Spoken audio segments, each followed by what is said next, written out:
Good evening! Magandang gabi. Medyo gabi po pero medyo maaga-aga pa. So first and foremost, I praise God for the opportunity na makasama kayo araw-araw.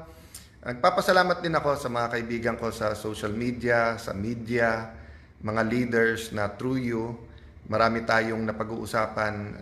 We start with principles, values, but we also talk about current events. And alam niyo naman, di ba, from the start of my career, siguro kasi, kumbaga, ganun din ang purpose na binigay sa akin ni Lord sa Taguig, na minsan, magbubunot ka muna ng weeds bago ka magtanim ng seeds na magagaling, di ba? So, pag ang nakuha mong lupa ay mayaman at ayos na, magtatanim ka na lang. Pero kung yung nakuha mo na lupa ay papatayin yung mga itatanim mo, wala kang choice kung hindi bubungkalin mo muna at aayusin mo yon. Correct ba? Mary Ann C. Ramos, Tracy Kel, Giselle Lape Simasio, and Rhoda Taitano. Hello sa inyong lahat. So tonight, nandito po kami sa isang hangout namin sa BGC. Ito po, kausap ko parate nung speaker ako. Parati niya sinasabing nakatulong ako sa kanyang committee, advocacy, but actually, marami kayong hindi alam na natulong niya sa akin from moral support to speaking up, whether it's sa public or even sa harap ni dating Pangulong Duterte. No? So, but like anything, ang na-admire ko sa taong to, baka akala nyo kasi magkasundo yan, kasi parating yan nag-agree. Hindi po. Marami kaming pagkakataon sa 18th Congress, tapos sa 19th, sa CA kami magkasama. So 18, magkasama kami sa House of Representatives. 19, magkasama kami sa CA. Ngayon ko lang naisip. 18, natanggal ako speaker. 19, siya naman natanggal sa CA. Pero pareho naman kami, pag natatanggal, nilalagay ng Panginoon sa mga posisyon na makakatulong naman sa ating mga kababayan. So, medyo naisip nyo na ba kung sino sinasabi ko? Walang iba kundi ang ating bagong senador, Senator Marcoleta. Good evening, sir! Good evening po sa inyong lahat. Ito po, kasama ko si Speaker Senator Alan. Marami po kaming dapat na gawin sa mga susunod pong mga araw. Sana mapagtiyagaan niyo pa kami. At pinag-uusapan natin, sabi mo, napaka-importante, presyo ng kuryente. No? Tama, oo. And it's not an empty plan kasi may step 1, 2, 3 ka na, no? Starting with the kung maaalis yung VAT sa kuryente, kuya. No? Tama. Yung 12% VAT. Okay. So, na-file naman niya yan. Wala po kami sa bangko. This is a restaurant na dating bangko. Kasi kayo ko lang napansin na sa likod mo, safe, kuya. Kaya sabi ko sa iyo, safe ka dito, di ba? Kasi nasa likod mo, dating safe. No? But yun po, nag-uusap po kami kasi right now, before June 30, ako po ang acting chairman sa ilan mga hiniring ng Blue Ribbon Committee.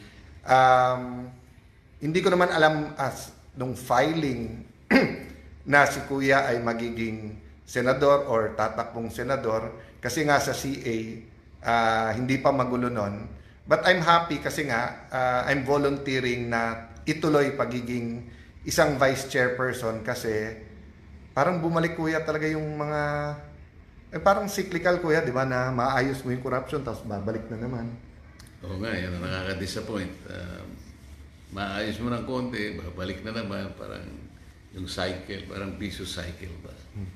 Kaya sabi sa akin, Kong, just like when we were together 18th Congress, kailangan yung solusyon pang matagalan. So yes, sa Blue Ribbon, kailangan ma-pinpoint kung sino may kasalanan, anong anomalya, pero kailangan may pang matagalan. Kaya yung isa niyan tinitingnan sa kuryente, pinag-uusapan din namin kasi si Ate Pia naman po ang chairman ng Energy. So syempre po nung pag tumatakbo ka, everyone tells what committee they want. Yung iba nakukuha mo, yung iba hindi. Pero ngayon ko lang po medyo naintindihan ng husto na ang sinasabi po ni Senator Marcoleta ay yung mas murang kuryente kasi parang domino yon, marami ding magmumura. Pero interesado din siya paano maging mas mura yung bilihin. Pero kumbaga, pag ang inuna mo yung kuryente, sunod-sunod yon. So, binibiro ko naman siya. So, wag lang tayo makuryente sa Blue Ribbon. Marami tayong pagbabagong mangyayari. Tapos yung kuryente naman, ma-attack talaga yung bakit nagpapataas ng presyo. So, di po kami tatagal kasi nga ako late person, kaya kahit magdamagan, ito po ang aga-aga nagsa-start nito. So, Kuya, thank you for our coffee date at thank you pinagbigyan mo ako sa Facebook friend. Siguro marami kasing hindi nagkakaalam na mahaba na ang panahon na tayo magkaibigan at nagtutulungan. But i-repeat ko pwede kayong maging close kahit na hindi sa lahat ng issue pareho kayo ng idea. Basta't makinig kayo to each other. So, pag may nagsusumbong ako sa akin sa speaker's office na parang ibaho kayo ng stand ni Kong Marcoleta, hindi ako nasa-stress. Kasi pag akyat, i-explain niya. Siya din, hindi nasa-stress pag sinabing, oy, si Alan ganito sinabi. Kasi nga po, alam niyang pwede kami mag-usap. So, thank you for that, Kuya. Yeah, at ang gusto ko lang na ipaalam sa lahat ng mga kababayan natin, Senator Alan, kagaya ng pinaghalimbawa mo kanina na kailangan ayusin yung tatamnan na lugar. Para sa ganun, tumubo na mabuti yung ating itatanim. Kaya nang kuminsan, alam mo, pag tumubo na yung tinanim natin, mas mabilis pang tumubo uli yung binunot natin. Kaya continue yung gagawin natin po na wini-weed out po natin yung nakakasama sa mga itinanim natin. Yun po yung ating gagawin at pagsisikapan po natin. At dun po, sobra kaming nag-agree, di ba? At as you get to know Senator Marcoleta more, makikita mo po malalim ang, kung baga po parang sa Bible na yung parables. Kasi nga, prinsipyo at hindi day-to-day issues ang tinitignan eh. So you have to look at the principle kung paano ayusin. And I really look forward to working with him. So good night everybody. Yun, may napindot tuloy akong, ayan. Sorry po. Kuya, ikaw ba gamay na gamay mo na yung Facebook? Hindi ako marunong sa Facebook. Wala akong Facebook. Pero sa lahat ng page nandiyan ka. Kasi ako nga, nung nagpalit ako ng phone from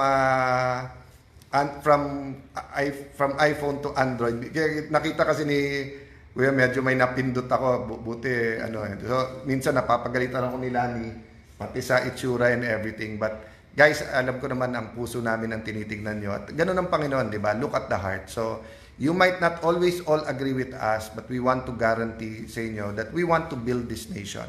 We want to have a better future. So, good night, everyone. Good night po, Kuya. Salamat po. Good night po. God bless you, guys.